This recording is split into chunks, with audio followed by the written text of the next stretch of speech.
Hey everybody, one of my earliest videos, one of my first 10, I think, I could be wrong, but one of my very earliest videos I ever did on my channel here was the first issue of PITT. And man, what a beautiful book that thing is. That is Dale Keown drawing the kind of character that he's just born to draw. And I did some digging and I finally found the rest of the issues. I kept finding all the later ones, but I couldn't find the next issues 2, 3, 4, and 5. But I dug them up, I found them. Time to go through them. We will start with issue 2, obviously. That PITT number 1, that just big face shot was really eye-catching. This, of course, is pretty awesome. I did a quick flip through these because I haven't read these or flipped through them in years. And a couple things stood out to me. I'm not a huge fan of some of the color choices. It's kind of fine, but... And what do I know? Oh yeah, I'm just kind of noticing. There's the cover to PITT number 1, basically, like, roughly speaking. But I'm not a big fan of the color choices, but it's kind of fine. It's okay. The thing that really stood out, look, as a big difference to me, now that I kind of noticed this kind of stuff, and I'll be honest, watching the Cartoonist Kayfabe channel, how they talk about sometimes it's better when an artist inks his own stuff. Their work looks better. I don't always agree with that, but I understand their point. I think it absolutely is true. When Dale Keown was inking book 1, it looked so much better than all the stuff that's in this thing. You've got Joe Rubinstein and Scott Williams. Now, Scott Williams is, you know, everyone knows him working with Jim Lee and tons of other people. He's got a very distinct style, and it really stands out. It doesn't tell you which pages, what pages, who does what. But having flipped through this, I feel like Scott Williams does most of it. And this Joe Rubinstein, I'm just kind of guessing. There's a couple pages at the back that suddenly look very different than the slick, crosshatchy, perfect, clean line that Scott Williams is known for doing. Now, I like his work. I think Scott Williams is an incredible inker. And his work on the right penciler can just make it look absolutely amazing. But I just feel like Dale Keown's work looked so much better on issue 1. And to me, it's the inking, because he had much more of a natural, organic look to it, and you can tell he's drawing with the inks, as opposed to an inker tracing a line, trying to just capture the pencil line with his ink line, if that makes any sense. It just, none of this looks as raw and visceral and organic as issue 1. It's all fine. Dale Keown can draw. He can do all this cool stuff. It's these expressions of these guys. They're robbing a bank. They run out and took their mask off, but oh shit, they ran into a lady, so they have to kidnap her, shoving her into a van. The van takes off, and of course, PITT shows up. You can tell because you got his eyes right there. So yeah, this is all kind of fine, but it just instantly, like, there's shots like this, similar to this in book 1, but it doesn't look as good. It's just a little bit too precise and sharp, and that organic line, I know I keep saying that organic line that Dale Keown has in his own inking looks so much better. But you can't help but just love his giant monstrosity of a character here. This is Dale Keown drawing everything that he was ever born on this planet to do, is just draw this big giant monster. I always felt like this, unloading this guy's Uzi into his face, I like the concept, but the power of bullets exiting a gun and bouncing off his head, it kind of feels like it's a squirt gun. It's just like a little tap, tap, tap. It should be more violent and bright muzzle flash and a lot of more bouncing. I don't know. I just feel like it could have been done with a little bit more intensity. You get a lot of intensity there, though. That noseless, giant teeth. I have said this before, too. I always hate characters with no nose, but PITT is the one exception. He looks good. Anyone else looks kind of terrible.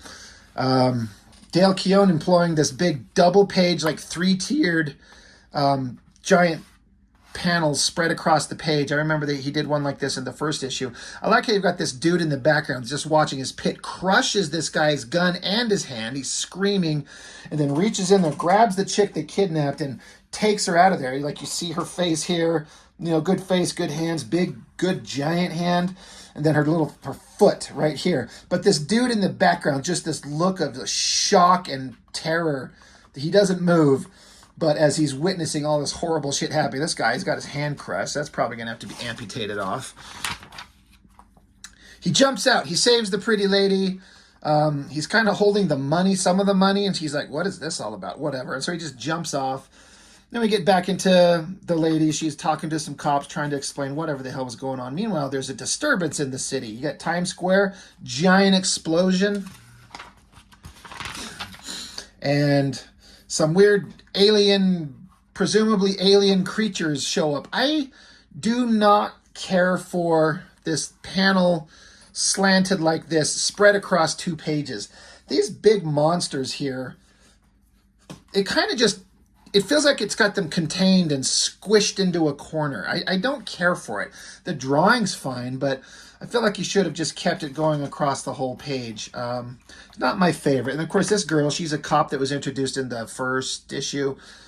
Her and her partner are on the case, and so she's kind of reeling from the explosion. Of course, you got to draw in kind of a sexy pose, and then that's a good face right there. She's like, oh shit, wait, where's my partner? And this is an interesting thing. He's trapped under a cement block, and she just lifts it right off him. He's like, you're lifting that slab of concrete. It must weigh a couple of tons. And she's like, oh, it must be adrenaline. They say it's times of stress. The body releases adrenaline, gives us super strength. He's like, adrenaline my ass. That was fucking weird.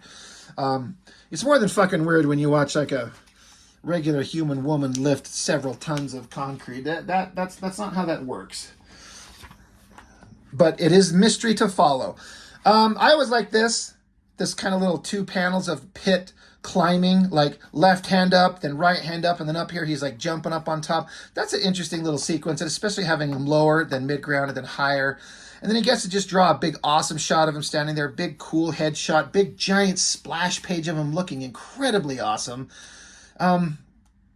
Man, no one drew this character. It's kind of, there's several characters out there. Spawn never looks as good except when McFarlane draws him. Savage Dragon absolutely never looks as good as when Eric Larson draws him. And I got to say the same about PITT here. For how much some other people tried, no one kind of nailed it. I got to say that I think in the Invincible comic book, there was a crossover, and they were able to get as many of the still existing under the Image banner characters to guest star in this giant mega crossover that was going on. And Ryan Otley, who was drawing Invincible at the time, he drew a pretty damn good PITT. Like, he gave him a run for his money. Ryan Otley likes to draw big, muscular, monstrous creatures. He's really, really good at that. And it shows because he's drawing the Hulk right now as of this recording. He's been drawing the Hulk for a little bit. And he likes to draw big, muscular creatures. So he did good. But all that aside, nothing looks as good as except when Keown does it. But again, it's just the inking is fine. It's just, it's not the same. It just is not as good as it was when Keown was doing it on his own. Space creatures are showing up they got this little kid Timmy who is in the first book. He's got some connection to him. This guy's kind of got a weird design. I mean, I don't love it particularly too much, and these 2 monstrous guys that are with him are like giant dinosaur things. They show up trying to kidnap the kid. PITT happens to show up, and he's going to start just whooping ass because that's what PITT does. That's what we're here for, to have big, giant, gross monsters, and PITT takes them on and just shreds them. Gross blood flying everywhere, big awesome hands open with the claws. Looking great, really cool. Keown knows what he's doing. Slams him on the back, kicks him back, decks him hard. This was great. I thought this was awesome. Because PITT may be a giant monstrous creature, but this guy that he's fighting is even bigger, but he just decks him. And I love how it's like it knocked him cold. He's unconscious, so he's gone stiff and just falling over. That is a really interesting way to show a punch that I've never seen in a comic before like this. Just, it's like it punched him and knocked him down. And then PITT just proceeds to just pummel him to death.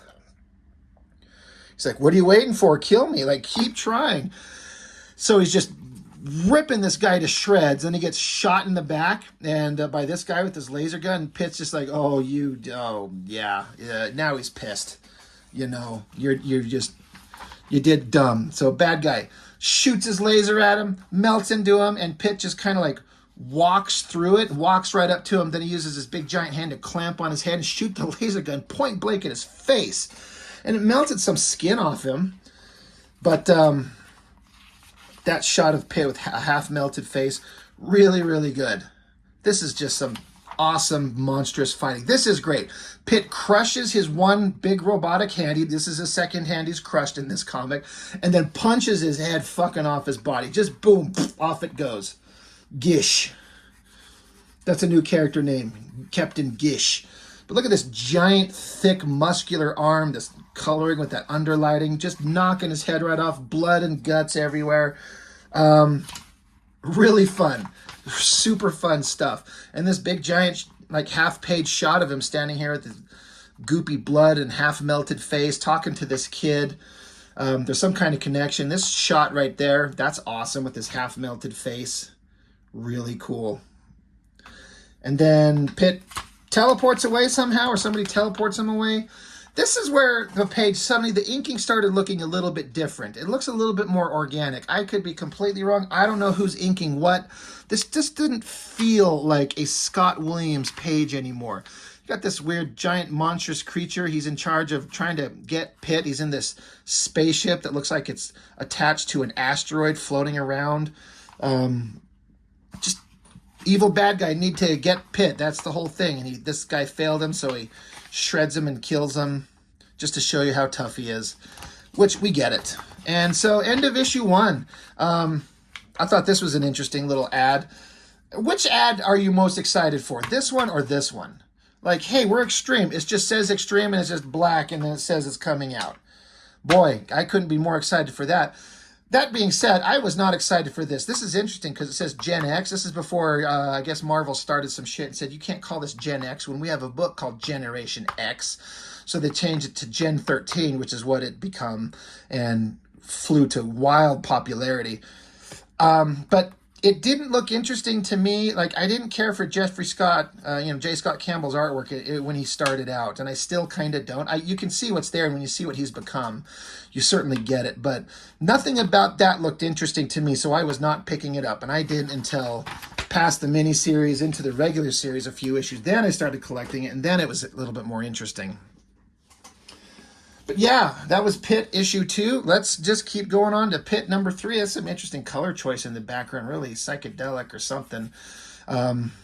Just, again, the color choices are fine, but I don't love them. This book, because the last one had Joe Rubinstein on inks and Scott Williams, and I just kind of feel like Scott Williams did most of it. But this one, inks are just all Joe Rubinstein. And again, I did a quick flip through these before I started recording, and I remember thinking that this one the inking felt a little bit more organic, which fits Dale Keown's work better, as if Dale Keown was doing it. It's still not quite there, but it's a little bit more raw and organic, and I think that just works better. Geez, I just did that issue of Nomad recently, and it had the same thing, like a deer in the road and a car coming along and a bunch of redneck hillbillies chasing it to kill it. It's kind of interesting. They send their dog after it. The dog runs out into the forest, kind of disappears for a minute, and then it comes running out scared of something. What the hell is this dog afraid of? You see that right there. Let's see how badass he looks in the next double page. Holy shit spread. That is just Dale Keown having so much fun. Double page, draw a big, massive image of the guy. Muscles, veins, chains, hair, teeth. Redneck hillbillies scared shitless. That is just one hell of a spread right there. Look at that stuff. It just feels a little bit more natural to, I'm just repeating myself. I know I keep bringing it up, but this looks a little better than the previous issue. Issue 3 looks a little bit better than issue 2, I believe. This is interesting. Pitt walks up to him and you see something out of screen. You're not sure what he's doing, but he basically took their guns and wrapped it around their heads as if to give them a hint of you don't want to mess with me. Man, I don't need to have a giant monster like this wrap a gun around my head for me to know I don't mess with them. That great shot. And he really loves to do is double lighting, where there's a heavy shadow, so there's a lighting over here and lighting over here. Looks great. The dog likes him, which is kind of funny. That makes sense. This is a cool shot of him here. Look at these, this one bit of crazy coloring in the sky in this one little tiny panel. They didn't quite reproduce that kind of cool coloring in the rest of the sky shots, but that looks pretty neat there. And I'm pretty sure we saw the same back shot of him walking away in issue 1 once or twice. Looks good. Of course, we got to cut back to the hot cop chick from the first 2 issues, and we got to have a scene of her in a shower and looking sexy in a towel. Pretty good drawing. I always liked that he kind of gave her like a little bit of muscular arms. A lot of artists don't do that. They don't give them like muscle tone unless they're like She-Hulk or something like that. But she's got some kind of secrets because she gets on a computer. That's a good shot of her face. And look at this big shot of this here. I would have loved to have seen the pencils to this and how the inker interpreted it. It looks pretty damn good. But she's got some kind of secret. She doesn't seem like she's just, she's more than a cop. She's lifting concrete slabs. She's getting secret information. Then you got the monster that Pitt ripped apart. His head's missing. His arm's missing. That's pretty awesome as the cops clean it all up. But then they're lowering his body onto a truck or a trailer thing, and then out comes this thing ripping out of his body. Very like xenomorph aliens popping out. And here comes this gurgle spurt blurge. Rawr. Zoivod is here. This is a creature whose design I kind of don't mind, but it's also kind of a little simplistic. He's kind of like a long, stretchy bit of fleshy goo with, I don't like the pointy finger things, but he's kind of scary looking. I mean, I would talk about how McFarlane on Spawn and his versions of demons and Satan and monsters and violators, those things with big teeth and claws and eyes, those are not scary at all. I feel like these are a little bit more intimidating. There's a little bit more of an intensity to it that I think is just a little bit better, but not by much. So he attacks the cops, swings around. He wants this kid. For whatever reason in the universe, he wants the kid. So he grabs Timmy, takes off with him. Double page spread of him, scaring the shit out of him. Man, Dale Keown loves his toothy monsters. He can draw a little kid pretty good, though. Drawing kids and babies and stuff like that are really, really hard, and Dale Keown can do it. He can pull it off. I kind of buy it. Now that he's got the kid, he's screaming. It's like there's a link between kid screaming and Pitt screaming. That's a great shot. Whatever the hell is going on is freaking him out. He's pissed off, and so he's like, Zoivod is here, and he's trying to get me through the boy. And so he's got to go stop him. So here's another great, big, awesome shot of Pitt taking off. Great, monstrous shot. But the book is suddenly over. It feels really short. I'm sorry, I'm going to do a quick page count. Let's see, does it say? No. 1, 2, 3, 4, 5, 6, 7, 8, 9, 10, 11, 12, 13, 14, 15, 16, 17, 18. It's like, I guess it's basically the size of a regular comic, but when you have how many double page spreads? Let's see. 1,